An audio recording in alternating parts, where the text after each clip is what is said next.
Om Swastiastu. Kami dari kelompok 2 yang terdiri dari 5 orang, yaitu saya sendiri, Desak Putusri Radiantini. Saya Ida Gede Arimbawo Sebali. Saya Ida Madya Sutawijaya. Saya Made Agus Adi Santika. Saya I. Ketut Pandeasa. Kami akan menjelaskan sejarah agama Hindu di dunia, perkembangan agama Hindu di India. Zaman Lembah Sungai Sindu atau peradaban Lembah Sungai Indus pada tahun 2000 sampai 3000 sebelum Masehi. Masyarakat awal di anak benua India bermukim di tepi Sungai Gangga dan Indus. Peradaban ini muncul pertama kali yang kini berada di wilayah Pakistan. Bangsa pertama yang menempati dan membangun kota Mohenjo-daro dan Harappa adalah Dravida. Kemudian, pada tahun 1500 sebelum Masehi, bangsa Arya memasuki kota ini. Bangsa Dravida termasuk ras Australoid dengan ciri kulit hitam, bibir tebal, dan rambut ikal. Sistem mata pencarian. Pemanfaatan lahan dan sungai mendorong untuk mengembangkan teknologi irigasi dengan membuat saluran-saluran, tanggul penahan banjir, dan bendungan untuk menampung. Hasil temuan saluran irigasi inilah yang menunjukkan bahwa pada masa tersebut sudah terbentuk peradaban yang maju dengan mata pencariannya adalah pertanian, yang termasuk gandum, padi, kapas, dan teh. Ilmu pengetahuan dan teknologi. Ilmu pengetahuan dan teknologi sudah dikenal oleh masyarakat yang mendiami lembah Sungai Sindu. Bukti-bukti yang menunjukkan hal tersebut dengan ditemukannya perkakas pertanian, alat-alat rumah tangga, alat-alat perang, bangunan, dan simbol kepercayaan yang terbuat dari tanah liat ataupun logam. Perekonomian masyarakat lembah Sungai Sindu ditopang dalam bentuk perdagangan dengan negara-negara lain. Hal ini dibuktikan dengan adanya penemuan benda-benda kebudayaan lembah Sungai Sindu di Mesopotamia. Pada masa ini telah adanya kontak dagang antara bangsa Dravida dengan bangsa Sumeria. Kepercayaan. Masyarakat lembah Sungai Sindu memuja kepada banyak dewa. Dewa utama yang dipuja adalah dewa berkepala 3, bertanduk besar. Walaupun masih berupa dukaan, stempel yang menggambarkan dewa ini banyak dijumpai. Selain itu, masyarakatnya mengenal Dewi Ibu yang dipuja sebagai lambang Dewi Kesuburan. Pemerintahan. Peradaban lembah Sungai Sindu adalah peradaban manusia prasejarah karena belum ditemukannya adanya tulisan. Masuknya bangsa Arya ke wilayah India mengubah tata hidup penduduk asli dan terjadinya percampuran kebudayaan. Sebenarnya, bangsa Arya adalah nomaden atau selalu berpindah-pindah. Namun, sejak ditemukannya wilayah India melalui celah Khyber merupakan mencoba untuk menetap sehingga menimbulkan percampuran kebudayaan di antara keduanya. Pencampuran kedua bangsa tersebut melahirkan bangsa Hindu. Kedatangan mereka menjadi salah satu penyebab runtuhnya peradaban kuno di lembah Sungai Sindu. Pemerintahan bangsa Arya yang pernah ada di lembah Sungai Sindu diketahui mulai pada tahun 327 sebelum Masehi dengan berdirinya kerajaan Maurya. Zaman Weda 2000 sebelum Masehi sampai 600 sebelum Masehi. Kata Weda berasal dari kata Wid yang artinya pengetahuan dan mengetahui. Weda diyakini bersumber dari wahyu Tuhan yang didengar langsung oleh para maharsi sehingga disebut Sruti. Dengan demikian, Weda bukanlah buatan manusia. Pengejaran dan pewarisan dilakukan secara lisan. Weda berjumlah 4, yakni Rigveda, Samaveda, Yajurveda, dan Atharvaveda. Selain itu, juga terdapat Weda-Weda minor. Salah satunya adalah kitab-kitab mantra Simta, kitab-kitab Brahmana, kitab-kitab Aryaka, dan kitab-kitab Upanishad. Pada akhir zaman Brahmana, kehormatan agama Hindu yang sempat hilang karena menguatnya pengaruh agama Buddha di India dapat diraih kembali. India kembali diperintah oleh raja-raja beragama Hindu dari keturunan dinasti Gupta. Perkembangan agama Hindu pada zaman ini mendapat dukungan penuh dari raja dan seluruh aparatur kerajaan.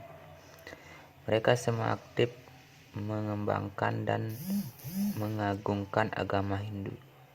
Upacara yang dahulu sudah tidak dilaksanakan lagi, sekarang dilaksanakan kembali dengan tertib dan khidmat. Dengan diperintahnya kembali India oleh raja-raja yang beragama Hindu, maka agama Hindu tumbuh subur dan berkembang.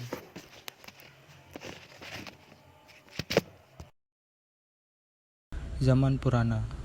Pada akhir zaman Brahmana, zaman kebangkitan agama Hindu, kehormatan agama Hindu yang sempat hilang karena menguatnya pengaruh agama Buddha di India yang dapat diraih kembali. India kembali diperintah oleh raja-raja beragama Hindu dari keturunan dinasti Gupta. Perkembangan agama Hindu pada zaman ini mendapatkan dukungan penuh dari raja dan seluruh aparatur kerajaan. Mereka semua aktif mengembangkan dan mengagungkan agama Hindu. Upacara yang dahulu sudah tidak dilaksanakan lagi, sekarang dilaksanakannya kembali dengan tertib dan khidmat. Dengan diperintahnya kembali India oleh raja-raja beragama Hindu, maka agama Hindu tumbuh subur dan berkembang. Walaupun demikian, agama Hindu yang berkembang pada zaman ini merupakan kelanjutan dari zaman Brahmana akhir dari 200 Masehi sampai 300 Masehi. Salah satu ciri terpenting dari zaman Brahmana akhir adalah munculnya mazhab-mazhab dalam agama Hindu. Secara teologis, kemunculan mazhab-mazhab ini menggeser dewa-dewa yang semula dipuja dalam kitab suci Weda dan digantikan dengan dewa-dewa lain yang diyakini sebagai Tuhan oleh mazhab tersebut. Dari sekian mazhab yang ada, mazhab Vaishnava dan mazhab Saiva sangat terkenal pada zaman ini. Mazhab Vaishnava mengagungkan Dewa Vasudeva yang disamakan dengan Dewa Wisnu dalam kitab suci Weda. Sedangkan mazhab Saiva mengagungkan Dewa Siwa yang dinamakan dengan Dewa Rudra dalam Weda. Zaman Reformasi Hindu, zaman Sangkaracarya 700 Masehi sampai 1200 Masehi. Zaman Purana menandai terjadinya evolusi agama Hindu di India, yaitu munculnya berbagai macam mazhab atau sekte. Meskipun demikian, agama Purana atau Puranic religion masih mewarisi konsep-konsep keagamaan dari zaman Brahmana. Keduanya sama-sama menekan praktik agama yang penuh dengan upakara dan upacara yajna. Agama Brahmana dan agama Purana mementingkan upacara yajna sebagai jalan untuk mencapai moksa. Salah satu sistem filsafat yang penting pada zaman ini adalah Mimamsa. Inti dari filsafat Mimamsa atau Purwa Mimamsa adalah pengukuhan kesucian Weda bagian Brahmana yang menekan upacara agama atau karma kanda. Ajaran filsafat ini bersumber dari kitab Mimamsa yang ditulis oleh Maharishi Jaimini.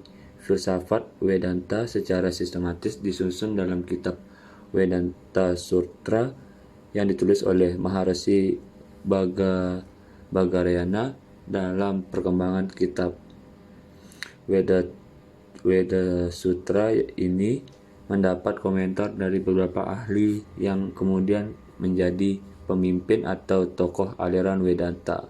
Tokoh-tokoh ini diantara lain ada Sangkaracharya, Ramanuja, Madhava, Wallabha, Nimbarka, dan banyak lagi yang lainnya. Dengan demikian, berkembangnya ajaran Sangkaracarya, maka zaman ini agama Hindu mengalami perpecahan untuk ketiga kalinya. Agama Hindu pecah menjadi dua golongan besar sebagian berikut. 1. Golongan Vedanta, yaitu pemimpin Sangkaracarya dari mazhab Saiwa dan Ramanuja dari mazhab Vaishnava. Golongan ini mendasarkan ajaran kepada kitab Brahma Sutra, Bhagavad Gita, dan Upanishad atau Vedanta. Yang kedua, golongan Tatrayana atau Tatrika Dharma atau golongan ritual yang dipimpin oleh Resi Prabhakara, Resi Mandahana Misra, Resi Kumarila Bhatta dari mazhab Siwa Tantra, dan Vaishnava Tantra. Golongan mendasarkan ajaran pada upacara atau ritual yang filosofinya diambil dari kitab-kitab Brahmana, Mima Sutra, dan kitab-kitab Tantra agama. Ciri-ciri terpenting dari zaman reformasi Hindu atau zaman Sangkaracarya adalah sebagai berikut. 1. Munculnya kelompok Vedanta yang mendasarkan diri pada Prastawa Traya atau Brahma Sutra, Bhagavad Gita, dan Upanishad atau Vedanta. Ini merupakan sistem filsafat Vedanta baru, New System of Vedanta. Karena sebelumnya Vedanta hanya mendasarkan diri pada kitab-kitab Upanishad. Yang kedua, munculnya perselisihan antara aliran filsafat, baik antara Mimamsa dengan Vedanta maupun dalam aliran Vedanta itu sendiri. Ketiga, munculnya Sampradaya Vaishnava. Gerakan Bhakti tahun 1200 Masehi sampai 1800 Masehi. Sejak tarik awal Masehi, India sudah dikunjungi oleh orang-orang asing yang beragama non-Hindu. Orang-orang Kristen sudah memasuki India sejak abad pertama Masehi dan aktif menyebarkan agamanya. Kemudian disusul dengan kedatangan orang-orang Islam sejak abad ke-8 Masehi. India sudah mulai ramai dikunjungi pedagang-pedagang dari Arab secara bergolong. Mereka masuk ke pantai melebar wilayah kerajaan Kera di India Selatan bagian barat. Gerakan Hindu modern. Dengan datangnya orang-orang Inggris yang menaklukkan India pada 1754 Masehi sampai 1800 Masehi, maka India menjadi jajahan Inggris sampai tahun 1947. Melalui penjajahan ini, mereka juga membawa dan menyebarkan agama Kristen di India. Di samping itu, mereka juga membawa kebudayaan barat dan misionaris ditugasnya sengaja untuk menyebarkan agama Kristen. Mengkristenkan orang-orang Hindu, hal ini merupakan tantangan yang sangat berat bagi agama dan kebudayaan Hindu. Antara tahun 1850 sampai 1950, golongan cendekiawan dan sarjana-sarjana Hindu yang telah menyelesaikan studinya di luar negeri, terutama yang belajar di Inggris dan negara-negara Eropa melalui melakukan reformasi dan menyusun kembali agama Hindu. Mereka ingin memberikan pengertian yang benar dan sejati mengenai agama Hindu, dengan jalan berusaha untuk menafsirkan secara baru dan modern agama Hindu itu berdasarkan logika yang bersifat rasionalis, mengajarkan prinsip-prinsip dan dasar-dasar agama Hindu yang praktis dan modern, sekaligus membangun kehidupan masyarakat sosial sesuai dengan zaman modern ini. Dengan pandangan mereka yang rasional, itu mereka membuat sebagai gerakan-gerakan movement. Gerakan dari golongan rasional ini muncul secara serentak di India, terutama di Kolkata, yang merupakan gerakan yang radikal dengan merobak agama Hindu sedemikian rupa dan kemudian memasukkan ajaran yang baik dari agama Kristen, Islam, dan lain-lain ke dalam tubuh agama Hindu, sehingga agama Hindu menjadi lebih modern dan maju.